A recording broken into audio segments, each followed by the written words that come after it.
Hello everyone. I hope आप सभी लोग हेल्दी होंगे, फिट होंगे। सो फ्रेंड्स, एक बार फिर से लेकर आए हैं आप सभी के लिए एक और very important MCQ question answer series. Friends, आज की इस सीरीज में हमने इंक्लूड किए हैं टॉप 50 क्वेश्चंस। फ्रेंड्स, अगर आप तैयारी कर रहे हैं physical education UGC net JRF के लिए, या फिर आप तैयारी कर रहे हैं केवीएस या एनवीएस के लिए, या फिर डीएसएसबी के लिए, यूपी टीजीटी और पीजीटी के लिए, या फिर किसी अन्य स्टेट की शारीरिक शिक्षा से संबंधित प्रतियोगी परीक्षा के लिए, तो आप हैं बिल्कुल सही प्लेटफॉर्म पर।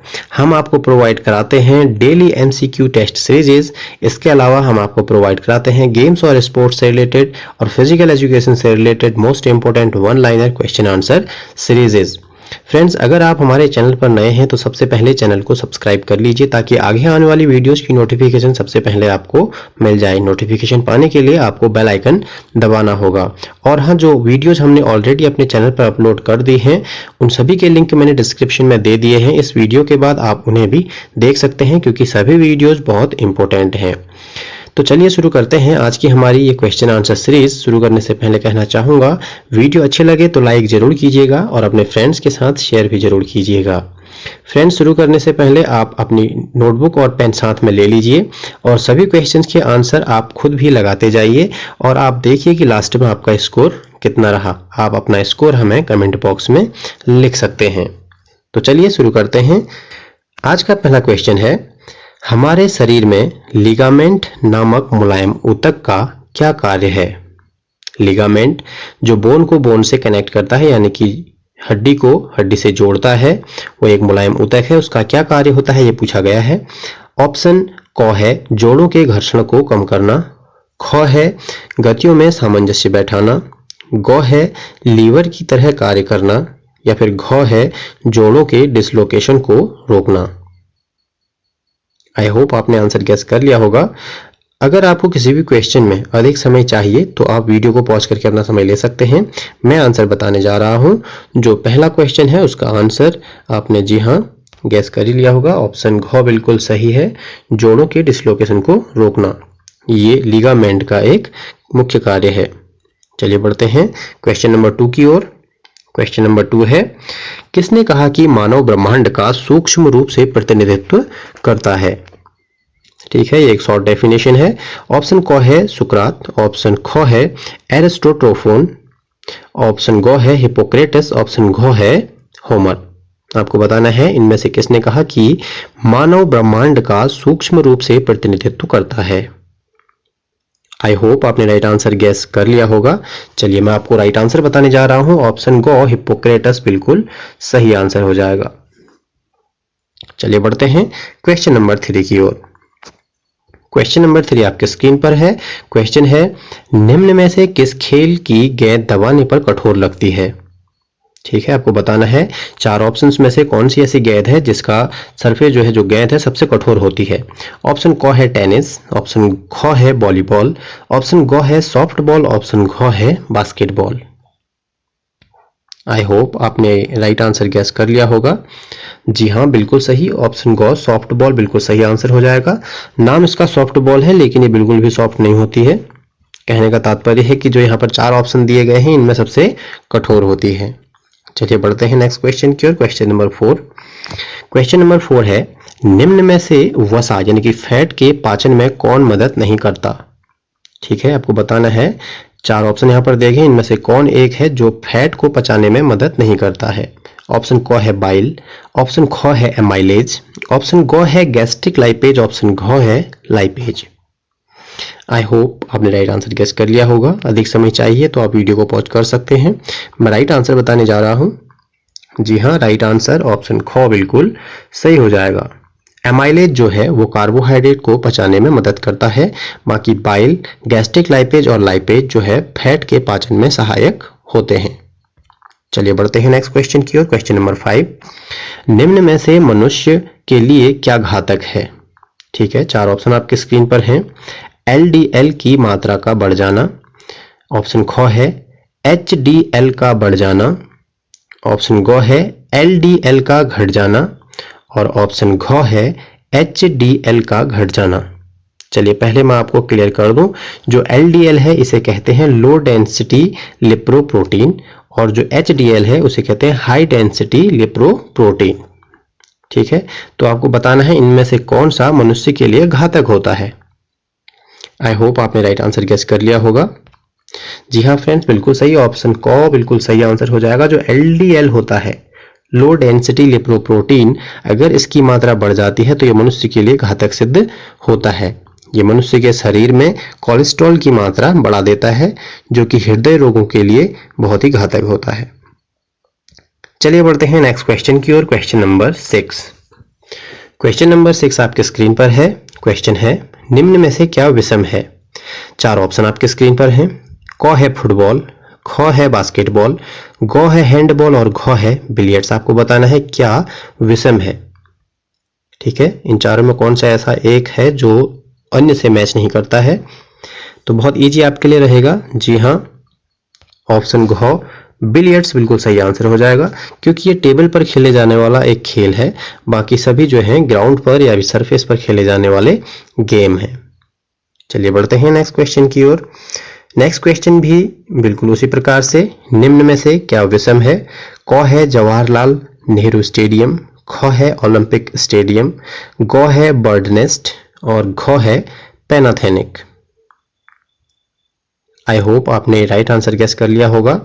ठीक है, आपको बताना है कि क्या विषम है।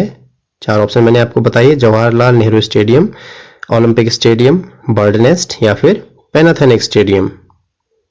जी हाँ, बिल्कुल सही आपने गेस किया है। ऑप्शन क जवाहरलाल नेहरू स्टेडियम बिल्कुल सही आंसर है। ठीक है, जो ओलंपिक स्टेडियम है उसमें ओलंपिक का आयोजन हुआ था। बर्ड नेस्ट जो है वो भी ओलंपिक से संबंधित है। जब बीजिंग 2008 चाइना में ओलंपिक हुए थे तो ओलंपिक का शुभारंभ जिस स्टेडियम में हुआ था या फिर जहां पर मोस्ट ऑफ द इवेंट्स हुई थी तो वो बर्ड नेस्ट ही था। और पैनाथेनिक, जहां पर प्रथम मॉडर्न ओलंपिक का आयोजन हुआ था एथेंस में, उस स्टेडियम का नाम है पैनाथेनिक। आई होप आपको समझ में आ गया होगा। बढ़ते हैं नेक्स्ट क्वेश्चन की ओर। नेक्स्ट क्वेश्चन है, निम्न में से सीखने के नियम किसने दिए? अच्छा क्वेश्चन है। आपको पता ही होगा कि सीखने के नियम किसने दिए हैं, लेकिन आंसर्स आप जरा एक बार देख लीजिए। ऑप्शन क है रूस के फिजियोलॉजिस्ट ने, ख है पेरू के मनोवैज्ञानिक ने, ग है जर्मनी मनोवैज्ञानिक ने, घ है कोहलर ने। देखिए, बहुत अच्छा क्वेश्चन है। यहाँ पर पूछा गया है कि सीखने के नियम किसने दिए। सबको पता है कि जो सीखने के नियम हैं लॉ ऑफ लर्निंग है, थॉर्नडाइक द्वारा दिए गए हैं। तो क्वेश्चन को बहुत अच्छे तरीके से यहाँ पर पूछा गया है। अब आपको बताना यह है कि जो थॉर्नडाइक थे वो किस देश के निवासी थे और क्या थे, फिजियोलॉजिस्ट थे या फिर मनोवैज्ञानिक थे। ठीक है, ऑप्शन को तो इसमें पहले ही गलत हो जाएगा, कोहलर नहीं होगा। आई होप आपने राइट आंसर गेस कर लिया होगा। चलिए मैं आपको राइट आंसर बताने जा रहा हूं। जी हाँ, ऑप्शन ख बिल्कुल सही है। जो थॉर्नडाइक थे वो पेरू के मनोवैज्ञानिक थे और उन्होंने ही सीखने के नियम दिए थे। ठीक है, तो राइट आंसर हो जाएगा ऑप्शन ख, पेरू के मनोवैज्ञानिक थे। कौन? थॉर्नडाइक। चलिए बढ़ते हैं नेक्स्ट क्वेश्चन की ओर। Question number 9। क्वेश्चन नंबर 9 आपके स्क्रीन पर है। किस वैज्ञानिक को सीखने के सिद्धांत हेतु रशिया का पहला नोबेल पुरस्कार दिया गया? अच्छा क्वेश्चन है। आपको बताना है कि किस वैज्ञानिक को सीखने के सिद्धांत हेतु रशिया का पहला नोबेल पुरस्कार दिया गया। 4 ऑप्शन आपकी स्क्रीन पर हैं। ऑप्शन क है थॉर्नडाइक, ख है वॉटसन, ग है पैवलोव और घ है कोफा। आई होप आपने राइट आंसर गेस कर लिया होगा। जी हाँ, बिल्कुल सही, ऑप्शन ग राइट आंसर हो जाएगा, पैवलोव। ठीक है, पैवलोव जो थे वो रशिया के रहने वाले थे। एक क्वेश्चन आपका ये क्लियर हुआ। ठीक है, और इनको रशिया का पहला नोबेल पुरस्कार मिला था किस लिए? क्योंकि इनने भी सीखने के सिद्धांत का प्रतिपादन किया था। जो इनका सिद्धांत था उसका नाम आपको बताना है। तो वो सिद्धांत है थ्योरी ऑफ कंडीशनड रिस्पॉन्स। ठीक है, हिंदी में इसे अनुकूलन या फिर प्रतिबद्ध अनुक्रिया का सिद्धांत भी कहते हैं। मैंने ही आपको इस सिद्धांत का नाम बता दिया है। चलिए बढ़ते हैं नेक्स्ट क्वेश्चन की ओर। Question number 10। क्वेश्चन नंबर 10 है, निम्न में से कौन सी संधि की चोट नहीं है? यानी कि जो जॉइंट्स का चोट इनमें से कौन सा नहीं है, आपको बताना है।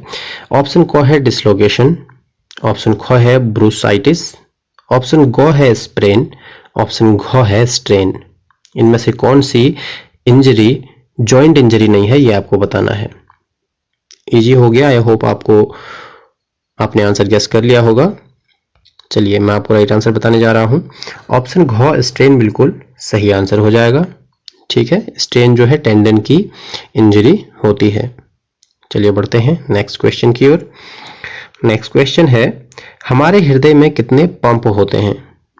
आपने कई बार क्वेश्चन सुना होगा कि हमारे हृदय में कितने चैम्बर होते हैं। चैम्बर की बात करें तो हमने ये क्वेश्चन ऑलरेडी अपनी प्रीवियस क्वेश्चन सीरीज में डिस्कस किया हुआ है। चैम्बर 4 होते हैं, लेकिन यहाँ पर बात की गई है कि पंप कितने होते हैं। ऑप्शन क है 1, ऑप्शन ख है 2, ऑप्शन ग है 3, ऑप्शन घ है 4। आई होप आपने राइट आंसर गेस कर लिया होगा। जी हाँ, ऑप्शन ख 2 बिल्कुल सही आंसर हो जाएगा। 2 पंप होते हैं, दोनों जो है नेलाई से निकलते हैं। एक पंप करता है अशुद्ध रक्त को फेफड़ों तक पहुंचाता है, तो एक शुद्ध रक्त को पंप करता है जो बायां निलय होता है। ठीक है, वो शुद्ध रक्त को हमारे शरीर के विभिन्न अंगों तक पहुंचाने का कार्य करता है। चलिए बढ़ते हैं नेक्स्ट क्वेश्चन की ओर। क्वेश्चन नंबर 12, हृदय कितने सेकंड के लिए आराम करता है? बहुत अच्छा क्वेश्चन है। ठीक है, जनरली यहाँ पर पूछा जाता है कि सिस्टोलिक का समय क्या है या डायस्टोलिक का समय क्या है, लेकिन यहाँ पर पूछ लिया गया है कि हृदय कितने सेकंड के लिए आराम करता है। ऑप्शन क है 0.1 सेकंड, ऑप्शन ख है 0.7 सेकंड, ऑप्शन ग है 0.4 सेकंड, ऑप्शन घ है 0.3 सेकंड। जल्दी से अपना आंसर गैस कीजिए। चलिए मैं आपको राइट आंसर बताने जा रहा हूँ। जी हाँ, ऑप्शन ग बिल्कुल सही है, 0.4 सेकंड। ठीक है, हृदय जो है एक बीट में 0.4 सेकंड के लिए रेस्ट करता है। एक हृदय गति जो होती है, ठीक है, एक बार में जो पंप करने में हृदय को समय लगता है वो होता है 0.8 सेकंड। ठीक है, अगर उसमें हम अगर बात करें सिस्टोलिक और डायस्टोलिक की, तो सिस्टोल का समय होता है 0.3 सेकंड और डायस्टोलिक का समय होता है 0.5 सेकंड। तो चलिए बढ़ते हैं नेक्स्ट क्वेश्चन की ओर। Question number 13। क्वेश्चन है, वॉलीबॉल में टॉप स्पिन किसके कारण होती है? यहाँ पर मिसप्रिंटिंग से टॉय लिख दिया गया है, तो इसे टॉय ना पढ़कर टॉप पढ़िएगा। वॉलीबॉल में टॉप स्पिन किसके कारण होती है? 4 ऑप्शन आपकी स्क्रीन पर हैं। ऑप्शन क है छोटा उछाल लेना, ऑप्शन ख है कम से कम बॉल को घूमने देना, ऑप्शन ग है रिबाउंड करके कोण को छोटा करना, ऑप्शन घ है ऊंचा रिबाउंड देना। आई होप आपने राइट आंसर गेस कर लिया होगा। ठीक है, वॉलीबॉल में टॉप स्पिन जो होती है वो रिबाउंड करके कोण को छोटा करना। ठीक है, जब हम रिबाउंड करके कोण को छोटा कर देते हैं तो टॉप स्पिन कराने में मदद मिलती है या फिर टॉप स्पिन कराने में सहायक होती है। चलिए बढ़ते हैं नेक्स्ट क्वेश्चन की ओर। Question number 14। क्वेश्चन नंबर 14 है, टेनिस खेल में अगर बॉल को कट या चाप शॉट मारा जाए तो निम्न में से क्या होगा?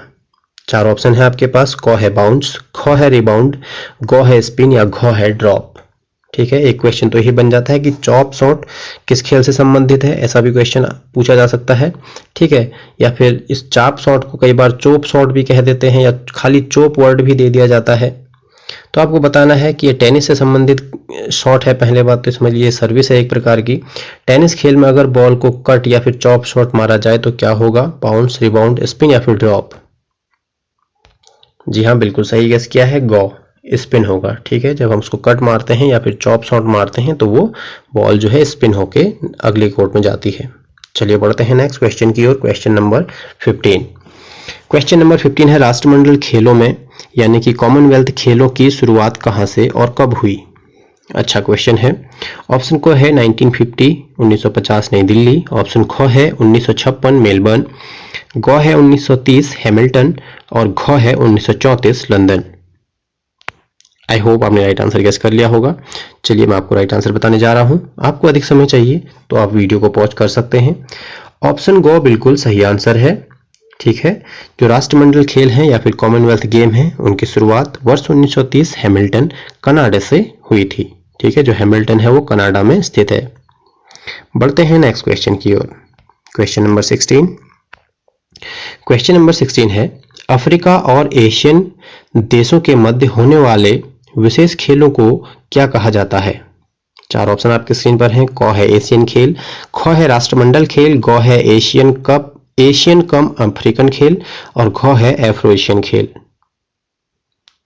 अगर आपने हमारी प्रीवियस वीडियोस देखी हैं तो आप इसके बारे में अवश्य ही जानते होंगे, हमने ऑलरेडी इसके बारे में डिस्कस किया है। चलिए फिर से मैं आपको इसका राइट आंसर बताने जा रहा हूं। अफ्रीका और एशियन देशों के मध्य होने वाले विशेष खेलों को एफ्रो एशियन खेल कहा जाता है। मीन्स ऑप्शन घ बिल्कुल सही हो जाएगा। ठीक है, एफ्रो एशियन खेलों के बारे में अगर मैं बताऊं तो प्रथम एफ्रो एशियन खेलों का आयोजन वर्ष 2003 में भारत में हुआ था। और भारत के किस राज्य में हुआ था? हैदराबाद शहर में हुआ था। ठीक है, हैदराबाद शहर में इसका आयोजन हुआ था वर्ष 2003 में। चलिए बढ़ते हैं नेक्स्ट क्वेश्चन की ओर।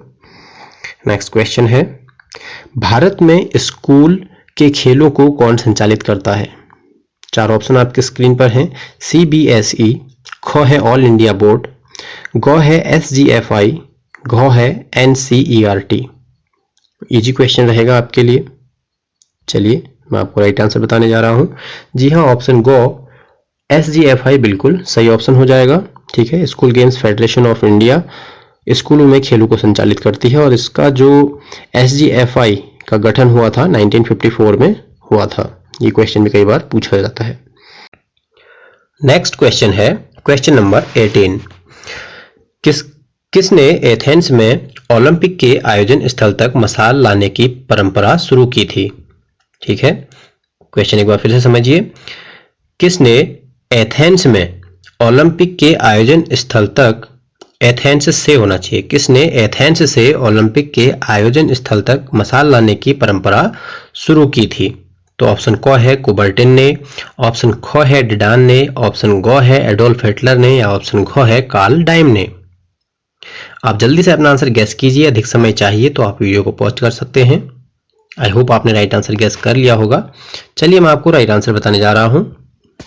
जी हाँ, बिल्कुल सही, ऑप्शन घ कार्ल डाइम ने यह प्रथा शुरू की थी।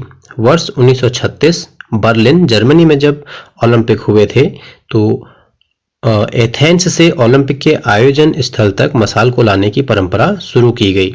उस समय वर्ष 1936 में बर्लिन ओलंपिक के जो आयोजन समिति के अध्यक्ष थे वो कार्ल डाइम थे। ठीक है, और ये एडोल्फ हिटलर के संरक्षण में शुरू हुआ था। तो कई बार इस क्वेश्चन में राइट आंसर एडोल्फ हिटलर को भी मान लिया जाता है जब ऑप्शन में कार्ल डाइम ना हो, लेकिन इसका सही आंसर कार्ल डाइम ही होगा। चलिए बढ़ते हैं नेक्स्ट क्वेश्चन की ओर। नेक्स्ट क्वेश्चन है क्वेश्चन नंबर 19। निम्न में से किस चोट का उपचार आप स्वयं साधारण रूप से नहीं कर सकते? ऑप्शन क है फ्रैक्चर, ऑप्शन ख है स्प्रेन, ऑप्शन ग है गुम्बद, ऑप्शन घ है एब्रेशन। ठीक है, तो इजी क्वेश्चन रहेगा आपके लिए। आई होप आपने गैस कर लिया होगा। ठीक है, किस चोट का उपचार आप स्वयं साधारण रूप से नहीं कर सकते? तो राइट आंसर हो जाएगा ऑप्शन क फ्रैक्चर।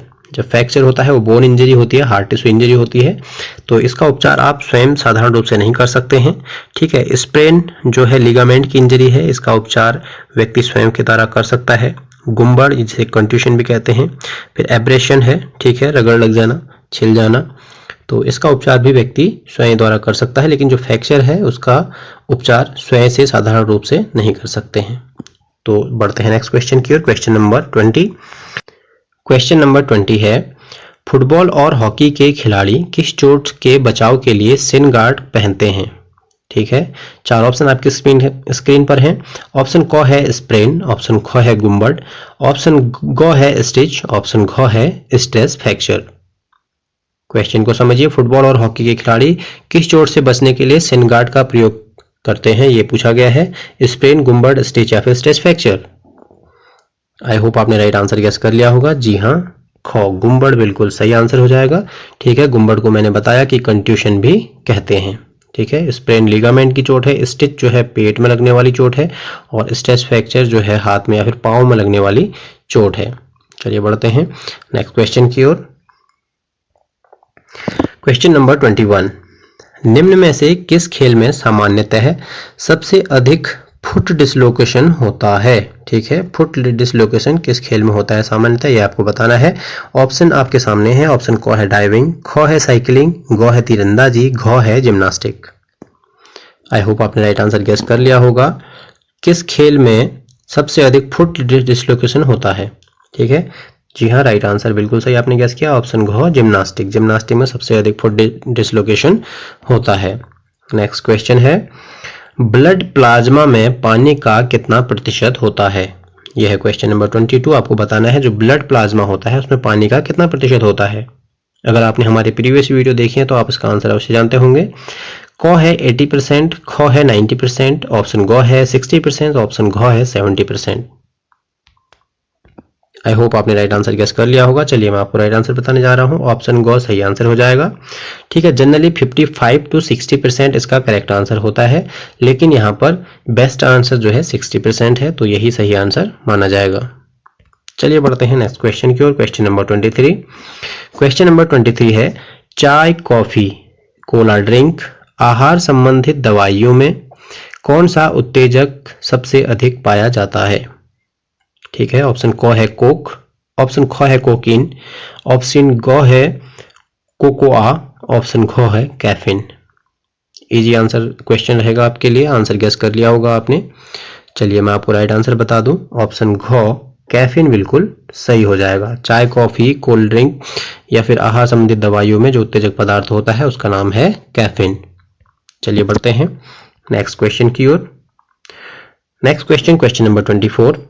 निम्न में से किस खेल में सबसे अधिक डिसलोकेशन नामक चोट लगती है?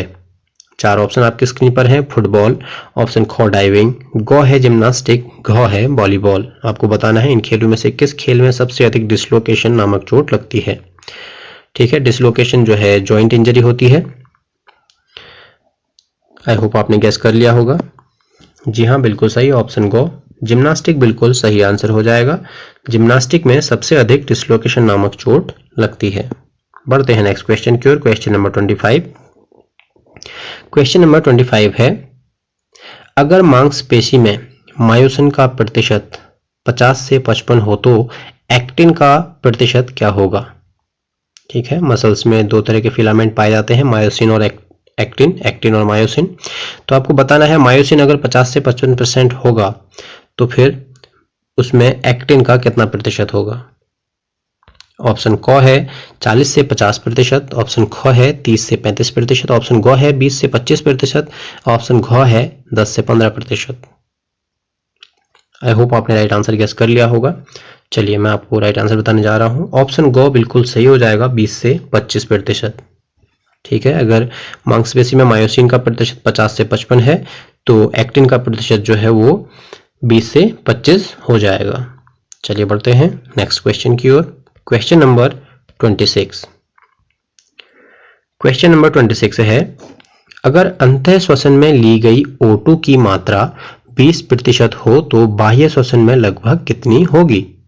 ठीक है, अगर जब हम एक बार सांस लेते हैं उसमें O2 यानी कि ऑक्सीजन की मात्रा 20% है तो बाह्य श्वसन जब हम सांस को बाहर छोड़ते हैं तो उसमें ऑक्सीजन की कितनी मात्रा होगी, ये आपको बताना है। ऑप्शन क है 16%, ऑप्शन ख है 20%, ऑप्शन ग है 24%, ऑप्शन घ है 28%। आई होप आपने राइट आंसर गेस कर लिया होगा। चलिए जल्दी से अपना राइट आंसर लगाइए। मैं आपको राइट आंसर बताने जा रहा हूँ। जी हाँ, बिल्कुल सही, ऑप्शन क 16% बिल्कुल सही आंसर हो जाएगा। ठीक है, 20% ऑक्सीजन होती है जब हम सांस लेते हैं और जब हम छोड़ते हैं तो 16% ऑक्सीजन उसमें होती है। 4% जो ऑक्सीजन होती है वो हम यूज कर लेते हैं एनर्जी के लिए। चलिए बढ़ते हैं नेक्स्ट क्वेश्चन की ओर। Question number 27। क्वेश्चन नंबर 27 है, पल्मोनरी एडिमा नामक विकार में निम्न में से किस में तरल पदार्थ रक्त भर जाता है? चार ऑप्शन आपकी स्क्रीन पर हैं। ऑप्शन क है वायुकोष्ठक, ऑप्शन ख है मांसपेशी, ऑप्शन ग है मेरुदंड, ऑप्शन घ है हृदय। आपको बताना है पल्मोनरी एडिमा नामक विकार में निम्न में से किस में तरल पदार्थ यानी कि रक्त भर जाता है? वायुकोष्ठक में, मांसपेशी में, मेरुदंड में या फिर हृदय में? आई होप आपने राइट आंसर गेस कर लिया होगा। चलिए मैं आपको राइट आंसर बताने जा रहा हूं। जी हाँ, ऑप्शन क वायुकोष्ठक बिल्कुल सही आंसर हो जाएगा। ठीक है, जब वायुकोष्ठक में ठीक है रक्त भर जाता है, तरल पदार्थ होता है रक्त, वो भर जाता है तो उसे पल्मोनरी एडिमा कहते हैं। बढ़ते हैं नेक्स्ट क्वेश्चन की ओर। Question number 28। क्वेश्चन नंबर 28 है, इलेक्ट्रोमायोग्राफी नामक यंत्र द्वारा किस दौरान मांसपेशी की क्रियात्मक क्षमता मापी जाती है? तो एक क्वेश्चन तो यहीं से बन गया कि मांसपेशियों की क्रियात्मक क्षमता मापने के लिए इलेक्ट्रोमायोग्राफी नामक यंत्र का प्रयोग होता है। अब आपको बताना है कि इस यंत्र का प्रयोग कब किया जाता है। ठीक है, तो ऑप्शन क है संकुचन के दौरान, संकुचन से यहाँ पर मतलब है कि मांसपेशी के संकुचन के दौरान, या फिर ख सोने के दौरान, ग आराम करने के दौरान, या फिर घ क्षतिपूर्ति काल में। अब जल्दी से अपना आंसर गैस कीजिए। अधिक समय चाहिए तो पॉज कर लीजिए वीडियो को और गैस कीजिए। चलिए मैं आपको राइट आंसर बताने जा रहा हूं। इलेक्ट्रोमायोग्राफी नामक यंत्र द्वारा संकुचन के दौरान मांसपेशी की क्रियात्मक क्षमता मापी जाती है, यानी कि कॉन्ट्रैक्शन के दौरान। ठीक है, चलिए बढ़ते हैं नेक्स्ट क्वेश्चन के और। नेक्स्ट क्वेश्चन है क्वेश्चन नंबर 29। 29 नंबर क्वेश्चन है, स्प्रेन नामक चोट घुटने, कलाई या टखने में निम्न में से कब लगती है? जो स्प्रेन है, ठीक है, स्प्रेन लिगामेंट की चोट है, तो ये आपको बताना है कि घुटने, कलाई या टखने में कब लगती है। क है लटकने या झूलने पर, ख है टेंडन के टूट जाने पर, ग है जमीन पर गिर जाने पर, या घ है अधिक मुड़ने वाली गति होने के कारण। आई होप आपने राइट आंसर गेस कर लिया होगा कि जो स्प्रेन है वो लगती है घुटने में, कलाई में या टखने में, लेकिन कब लगती है ये आपको बताना था। लटकने या झूलने पर, टेंडन के टूट जाने पर, जमीन पर गिरने के कारण, अधिक मुड़ने वाली गति होने के कारण। मैं ऑलरेडी आपको बता चुका हूं कि ये जो है लिगामेंट की चोट है, तो ऑप्शन ख तो बिल्कुल नहीं होगा क्योंकि टेंडन से रिलेटेड ये नहीं है। आई होप आपने राइट आंसर गेस कर लिया होगा। चलिए मैं आपको राइट आंसर बताने जा रहा हूं। ऑप्शन घ बिल्कुल सही हो जाएगा, अधिक मुड़ने वाली गति होने पर। चलिए बढ़ते हैं नेक्स्ट क्वेश्चन की ओर। Question number 30। क्वेश्चन नंबर 30 है, कई अभ्यास स्ट्रेस फ्रैक्चर से संबंधित होते हैं जिसमें हड्डियों में बाल आ जाता है। यह शरीर के किस अंग में अधिक लगती है? अब आपको बताना है स्ट्रेस फ्रैक्चर शरीर के किस अंग में अधिक लगता है, और स्ट्रेस फ्रैक्चर क्या होता है ये इसमें बता दिया है। इसमें हड्डियों में बाल आ जाता है। ठीक है, तो ऑप्शन क है सिरा में, ऑप्शन ख है हाथों में, ऑप्शन ग है कशेरुका में यानी कि वर्टिब्रा में, या फिर ऑप्शन घ है पैरों में, फुट में। तो कहां पर सबसे ज्यादा स्ट्रेस फ्रैक्चर लगता है?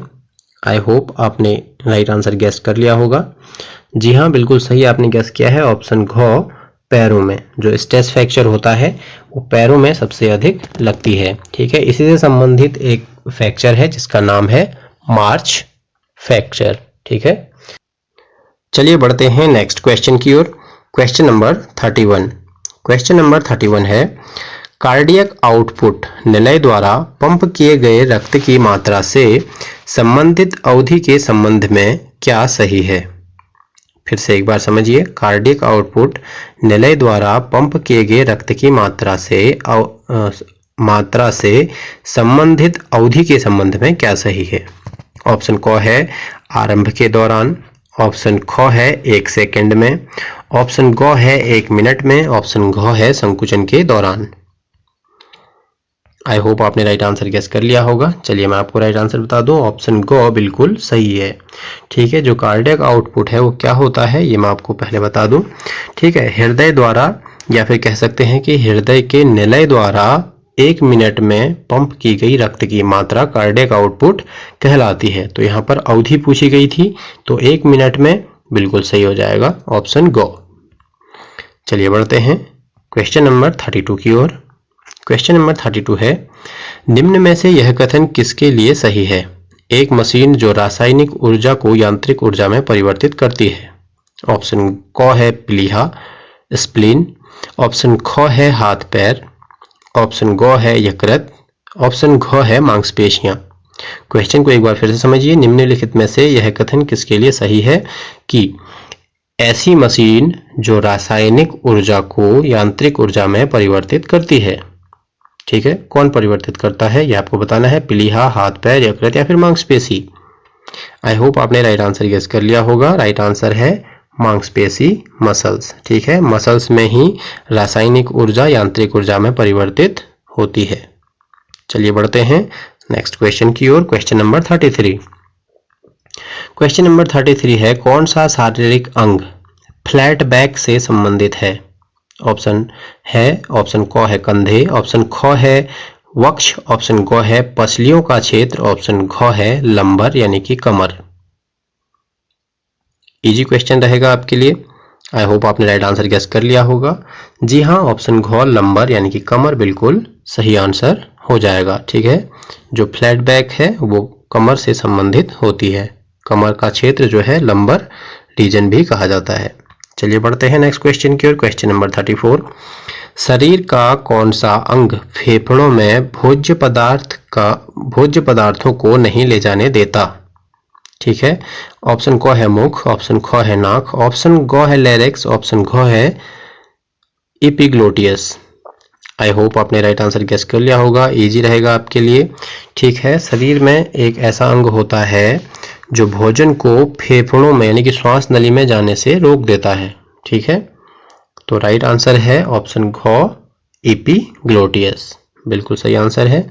चलिए बढ़ते हैं नेक्स्ट क्वेश्चन की ओर। क्वेश्चन नंबर 35, क्वेश्चन नंबर 35 है, भारत में सर्वप्रथम किसने लड़कों के लिए स्काउट शुरू की? ठीक है, स्काउट के बारे में पूछा गया है, तो सबसे पहले किसने लड़कों के लिए स्काउट शुरू किया? ऑप्शन क है पंडित जवाहरलाल नेहरू ने, ऑप्शन ख है कुंजरू, ऑप्शन ग है एनी बेसेंट, ऑप्शन घ है बेडन पालव। ठीक है, ऑप्शन घ है बेडन पावल। आई होप आपने राइट आंसर गेस कर लिया होगा। चलिए मैं आपको राइट आंसर बताने जा रहा हूं। भारत में सर्वप्रथम लड़कों के लिए जो स्काउट शुरू किया था वो शुरू किया था एनी बेसेंट ने, और इन्होंने ये शुरू किया था 1916 में। और कहां पर शुरू किया था? तो मद्रास में शुरू किया था। चलिए बढ़ते हैं नेक्स्ट क्वेश्चन की ओर। नेक्स्ट क्वेश्चन है, भारत के विद्यालयों के खेलों के विकास के संबंध में भारत सरकार ने किस संस्था का गठन किया है? ठीक है, आपको बताना है कि भारत के विद्यालयों के खेलों के विकास के संबंध में भारत सरकार ने किस संस्था का गठन किया है। 4 ऑप्शन आपके स्क्रीन पर हैं। ऑप्शन क है CBSE, ऑप्शन ख है स्कूल बोर्ड, ऑप्शन ग है SGFI, ऑप्शन घ है NCTE। ये मैं आपको ऑलरेडी ऊपर बता भी चुका हूं, उसी से रिलेटेड क्वेश्चन है।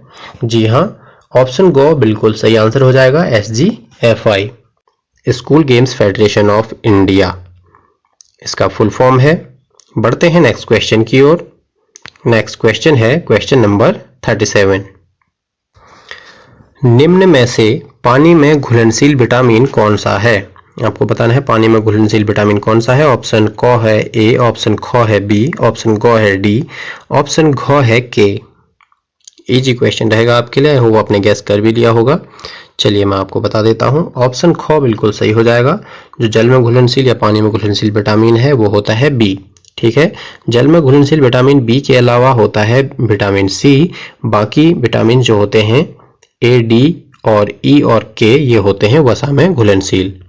बढ़ते हैं नेक्स्ट क्वेश्चन की ओर। क्वेश्चन नंबर 38, क्वेश्चन नंबर 38 है, हमारी लार ग्रंथि से कौन सा एंजाइम निकलता है?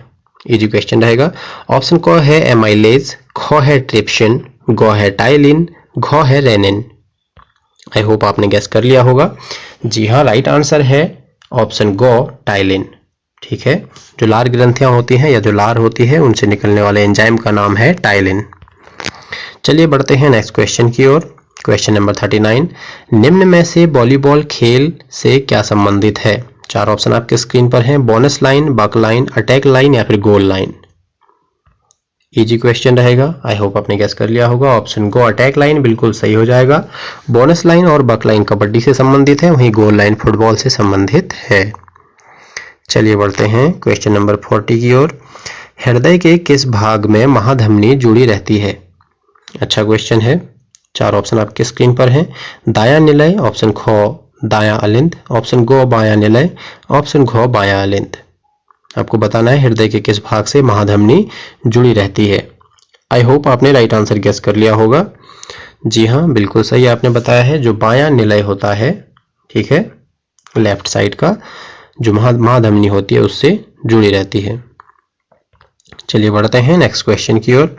नेक्स्ट क्वेश्चन है क्वेश्चन नंबर 41, इसमें आपको बताना है निम्न में से लचकता किससे संबंधित है? जो लचकता है यानी कि जो फ्लेक्सिबिलिटी है वो किससे संबंधित है? ऑप्शन क है आइसोमेट्रिक, ऑप्शन ख है आइसोटोनिक, ऑप्शन ग है स्टैटिक गति, ऑप्शन घ है स्थिर गति।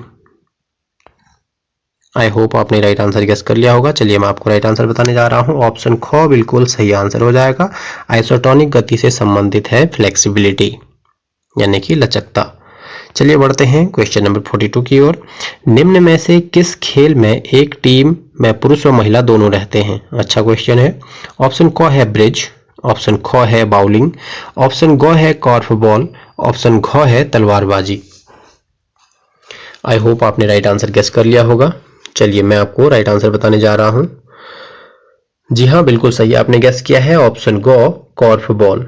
कॉर्फ बॉल एक ऐसा खेल है जिसमें महिला एवं पुरुष एक बार में दोनों एक टीम में खेलते हैं। चलिए बढ़ते हैं नेक्स्ट क्वेश्चन की ओर। Question number 43। क्वेश्चन नंबर 43 है, तैराकी की कितनी शैलियां होती हैं? ठीक है, आपको बताना है जो तैराकी है उसकी कितनी शैलियां होती हैं। तो ऑप्शन क है 4, ऑप्शन ख है 5, ऑप्शन ग है 6, ऑप्शन घ है 2। जल्दी से गैस कीजिए। आई होप आपने गैस कर लिया होगा। जी हाँ, जो राइट आंसर है वो है ऑप्शन क 4। तैराकी की 4 शैलियां होती हैं। कौन कौन सी होती हैं चलिए मैं आपको बता देता हूँ। पहली शैली होती है फ्री स्टाइल, दूसरी होती है बटरफ्लाई, तीसरी होती है ब्रेस्ट स्ट्रोक और चौथी शैली होती है बैक स्ट्रोक। चलिए बढ़ते हैं नेक्स्ट क्वेश्चन की ओर। Question number 44। क्वेश्चन नंबर 44 है, निम्न में से किस हॉकी खिलाड़ी ने गोल्डन हैट्रिक नामक पुस्तक लिखी? ठीक है, जो गोल्डन हैट्रिक नामक पुस्तक है वो किसने लिखी है ये आपको बताना है। 4 ऑप्शन आपके स्क्रीन पर हैं। ऑप्शन क है ध्यानचंद, ऑप्शन ख है क्लाडियस, ऑप्शन ग है बलबीर सिंह, ऑप्शन घ है प्रगट सिंह। ठीक है, आई होप आपने राइट आंसर गेस कर लिया होगा। चलिए मैं आपको राइट आंसर बताता हूं। ऑप्शन ग बलबीर सिंह बिल्कुल सही आंसर है। जो गोल्डन हैट्रिक बुक है वो बलबीर सिंह की लिखी हुई बुक है।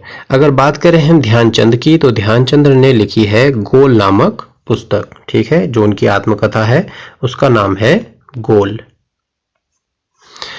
चलिए बढ़ते हैं नेक्स्ट क्वेश्चन की ओर। Question number 45। क्वेश्चन नंबर 45 है, ओलंपिक में एथलेटिक की एक स्पर्धा में एक देश से कितनी एंट्री आ सकती हैं? बहुत अच्छा क्वेश्चन है। ऑप्शन क है 1, ऑप्शन ख है 2, ऑप्शन ग है 3, ऑप्शन घ है 4। आई होप आपने राइट आंसर गेस कर लिया होगा। चलिए मैं आपको राइट आंसर बता दूं। ऑप्शन ग बिल्कुल सही है। ठीक है, ओलंपिक में एथलेटिक की एक स्पर्धा में एक देश से केवल 3 एंट्री ही आ सकती हैं। चलिए बढ़ते हैं नेक्स्ट क्वेश्चन की ओर। Question number 46। मानव शरीर का सामान्य तापमान कितना फ़ारेनहाइट होता है? मानव शरीर का सामान्य तापमान कितना फ़ारेनहाइट होता है? ऑप्शन क है 94.84 फ़ारेनहाइट, ऑप्शन ख है 98.4 फ़ारेनहाइट, ऑप्शन ग है 98.8 फ़ारेनहाइट, ऑप्शन घ है 96.6 फ़ारेनहाइट। आई होप आपने राइट आंसर गेस कर लिया होगा। चलिए मैं आपको राइट आंसर बताने जा रहा हूं। ऑप्शन ख बिल्कुल सही है, 98.4 फ़ारेनहाइट मानव शरीर का सामान्य तापमान होता है। चलिए बढ़ते हैं नेक्स्ट क्वेश्चन की ओर। Question number 47। क्वेश्चन नंबर 47 है, निम्न में से मुख्यतः किसके कारण थकान होती है? ऑप्शन क है पीयूष ग्रंथि यानी कि पिट्यूटरी ग्लैंड के कारण, ख है प्लेटलेट्स के कारण, ग है दुग्धीय अम्ल यानी कि लैक्टिक एसिड के कारण, घ है नाइट्रोजन के कारण। इजी क्वेश्चन रहेगा। आई होप आपने गैस कर लिया होगा। जी हाँ, ऑप्शन ग दुग्धीय अम्ल हिंदी में इसे कहते हैं, इंग्लिश में कहते हैं लैक्टिक एसिड, जो कि शरीर में थकान का मुख्य कारण होती है। बढ़ते हैं नेक्स्ट क्वेश्चन की ओर। नेक्स्ट क्वेश्चन से पहले आपसे कहना चाहूँगा, वीडियो अच्छी लगी है तो प्लीज़ लाइक कीजिए, चैनल को सब्सक्राइब कीजिए ताकि आगे आने वाली वीडियोज़ की नोटिफिकेशन आपको मिल जाए, और है अपने फ्रेंड्स के साथ शेयर भी जरूर कीजिएगा। बाकी वीडियोज़ की लिंक मैंने डिस्क्रिप्शन में दे दी है, इसके बाद आप उन वीडियोज़ को भी देख सकते हैं। सभी वीडियोज़ बहुत इंपॉर्टेंट हैं। तो चलिए क्वेश्चन नंबर 48। ओलंपिक के समापन की घोषणा कौन करता है? 4 ऑप्शन आपके स्क्रीन पर हैं। ऑप्शन क है ओसीओजी का अध्यक्ष, ख राष्ट्राध्यक्ष, ग है आईओसी का अध्यक्ष, घ है देश का प्रधानमंत्री। आई होप आपने राइट आंसर गेस कर लिया होगा। ऑप्शन ग आईओसी का अध्यक्ष बिल्कुल सही आंसर हो जाएगा। आईओसी का अध्यक्ष जो है ओलंपिक के समापन की घोषणा करता है। चलिए बढ़ते हैं क्वेश्चन नंबर 49 की ओर। क्वेश्चन नंबर 49 है, हॉकी खेल के दौरान अगर बॉल गोलकीपर के पैड में फंस जाए तो मैच पुनः कैसे प्रारंभ होगा? बहुत अच्छा क्वेश्चन है। ठीक है, अगर बॉल गोलकीपर के पैड में फंस जाए हॉकी में तो मैच कैसे प्रारंभ होगा? क है बैक पास से, ख है बुली से, ग है स्कूप से या फिर घ फ्लिक से। जल्दी से अपना आंसर गैस कीजिए। आई होप आपने राइट आंसर गैस कर लिया होगा। जी हाँ, राइट आंसर है ऑप्शन ख बुली। ठीक है, अगर ऐसी कोई कंडीशन मैच में हो जाती है तो वहां पर मैच जो है वो बुली से प्रारंभ होता है। बुली में क्या होता है कि दो प्लेयर अलग अलग टीम के एक दूसरे के सामने खड़े हो जाते हैं और जो हॉकी स्टिक होती हैं वो कुछ इस प्रकार से वो करते हैं और बीच में होती है बॉल। ठीक है, तो मैच की रेफरी की विसल के साथ फिर मैच स्टार्ट हो जाता है। चलिए बढ़ते हैं नेक्स्ट क्वेश्चन की ओर। क्वेश्चन नंबर 50 जो कि आज का लास्ट क्वेश्चन भी है। क्वेश्चन है ऊंची कूद का लैंडिंग एरिया कितना होता है?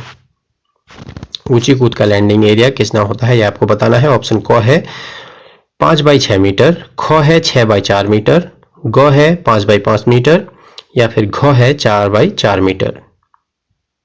आई होप आपने राइट आंसर गेस कर लिया होगा।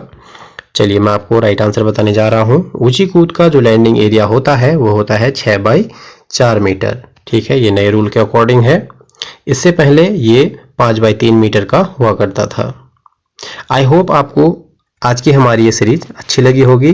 अच्छी लगी है तो लाइक कीजिए, अपने फ्रेंड्स के साथ शेयर कीजिए और हाँ, अभी तक भी अगर आपने हमारा चैनल सब्सक्राइब नहीं किया है तो चैनल को सब्सक्राइब कर लीजिए ताकि वीडियोज की नोटिफिकेशन आपको मिलती रहे। तो आज के लिए इतना ही, मिलते हैं नेक्स्ट वीडियो में। तब तक के लिए bye bye, take care. Hey there, subscribe to my channel.